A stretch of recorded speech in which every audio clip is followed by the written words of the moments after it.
Hello booktube, hello book friends, welcome back to my channel and another reading week video.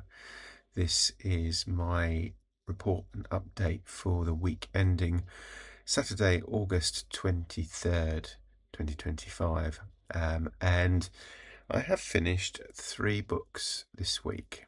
That sounds like a lot, but one of them I had mostly finished at the end of last week, and that book is Victor Hugo's Les Misérables. I finished this over the weekend, last weekend, and I thoroughly enjoyed it. For a whatever 1100 plus page book, at least in this edition. It was just a great read. I don't want to sort of spoil it too much, but I will kind of, give a brief kind of plot summary. Effectively, there are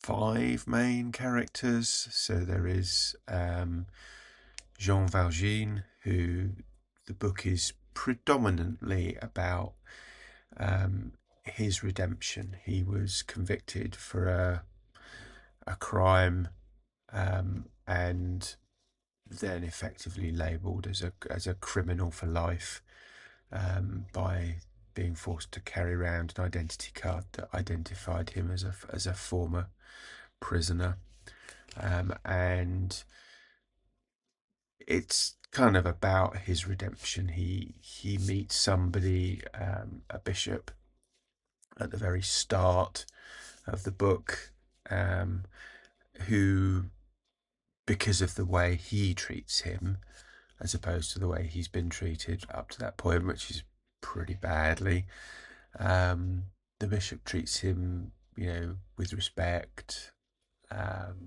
and invites him into his home and so on. And as a result, there is a kind of redemptive journey there. He goes on through quite a lot of assumed identities because he cannot use his real identity because he will be marked out as a criminal every time. He adopts a daughter. He gives to the poor and so on and so forth. There is a set of scenes which are probably the ones that most people are familiar with if they've only seen kind of clips of the movie, which is around the barricades in France. And he is present there. So there is a lot of historical events that form part of the story, and at some points are told in quite a lot of detail, which I think if you're not familiar with them is good. You certainly get a lot of the history that sits behind the story. But if you are there's a big chunk on the Battle of Waterloo, for example, which is something that I know a reasonable amount about. So it was that bit for me was a bit slow. There are a variety of other characters. There is Marius rather, who kind of becomes enraptured with his adopted daughter, and who then has his life saved by Jean Valjean. And then there is the police inspector. I want to say Jarvet. I might have got that wrong. I might have misremembered the name. Who is constantly trying to catch Jean Valjean and put him back in prison. And yeah, it's just a great. It's kind of sets of stories that are all interlinked and told as a continuous narrative, along with a lot of background and incidental other characters and so on. So yeah, I thoroughly enjoyed it. Pretty much certain this will be in my top 10 of the year. Quite whether I was just thinking about the other book that I rave about so much, which is the Count of Monte Cristo. Quite whether I it eclipses that, I don't know. I need to think about that a bit more. But yeah, brilliant book. I'm so glad I read it. Read it much faster in the end than I thought I was going to. I'd kind of originally given myself 2 months to read it, so August and September. And then thought it's not going to be enough time, so probably need 3 months. And then in the end, I think it's probably taken just over 3 weeks. Once I got into the book, it was all I was reading pretty much. So yeah, I would recommend if you haven't read it. Thoroughly worth it. I've got lots of bits that I want to go back and reread and quotes that I want to reread. So yeah, thoroughly recommended. And then after that, sticking with the kind of classics, I read Erskine Childer's The Riddle of the Sands. This is some say it's the first true spy novel. I'm not quite so sure I agree with that, but it's certainly an early spy novel. It's set on the kind of Dutch, German, Danish coast around the Frisian Islands, that sort of area, and basically two friends from school, one who is now working in the Foreign Office, and one who is out sailing around the area, reunite. The one who is sailing invites his friend out to come for a holiday, and while they're both out there, based on something that had happened prior to the second friend arriving, they realise that there is something not quite right going on, and this is sort of the story of them investigating that, and what happens. Another really good read. I've had this on my shelf for years. I think possibly it's a book that my mum gave me at one point. Thought I might like to read because of, I was interested in spy novels and things, and I just for whatever reason never read it. So yeah, thoroughly recommend that. It would be a good Dr. November read, although for me it's an early Dr. November read. And then the final book that I've read this week, is The Path of Peace by Anthony Seldon. I think I've mentioned this on the channel before. So this is the author. So Anthony Seldon is quite a well-known political author in the UK. He's also he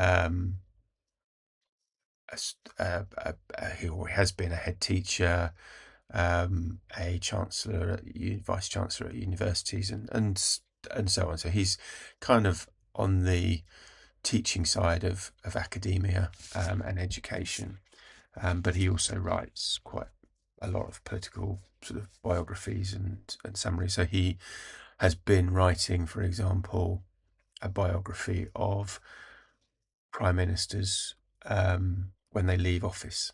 So he did one of John Major, he did one of Tony Blair, Gordon Brown, David Cameron, Theresa May, Boris Johnson,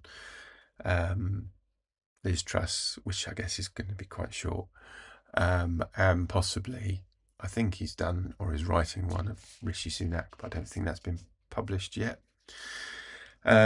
but he also writes. I mean, the list of books that he's written is quite extensive. This book is the story of him walking the what is was being established as the Western Front way. Now, this was based on some letters from a soldier in the trenches in the First World War home to his family, saying that he felt that it shouldn't be forgotten what was happening, and that maybe a way to commemorate it when it's all over would be a path along the front line from sort of the French, German, Swiss border in the south up to the kind of Channel coast in the north. Sadly, he was killed in action, and never got to see or take that idea forward. But Anthony Seldon had read that letter, and together with friends and colleagues decided that maybe it was something that they could make happen. So they, worked out a route, started to lobby various governments, local authorities, and so on. And then this book is the story of him walking that route for the first time.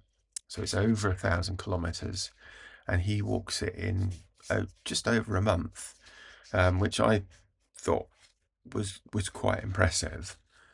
I then realised that he was nearly 70 when he did it, so I thought that was even more impressive. So yeah, this is basically the story of that walk. It's kind of a mix of when he's walking it, reflections on his own life, reflections on what was happening wherever he is at that particular point in the First World War, all kind of tied together. It works really well, and he managed to make the walk. He took a few days off to attend one of his daughter's wedding, but otherwise he pretty much walked continuously for the whole time. Didn't seem to have a lot of rest days, as far as I can tell. His feet seemed to suffer quite badly, I have to say, to the point where doctors in like accident and emergency departments were saying to him, no, you really need to stop and rest. And he's going, but I've only got another 4 days to do. Can I just not, carry on for 4? And they go, no, you should stop now. And he basically ignores them, carries on. But yeah, I really enjoyed that. And yeah, that's the third book that I finished this week. And that's about it, I think, because I haven't started anything new. I finished that kind of late last night, I suppose. And haven't picked up anything else at the moment. I'm feeling a bit slumpy, I have to say. I'm kind of looking at my shelves and have been thinking, well, what do I read next? And there's nothing reaching out and grabbing me. So I might have a couple of days of just not reading anything and, watching a movie or doing something like that. But anyway, yeah, that's my reading week. What have you been reading? Let me know in the comments down below. Otherwise, I will speak to you again soon. Thank you for watching. Take care. Bye-bye.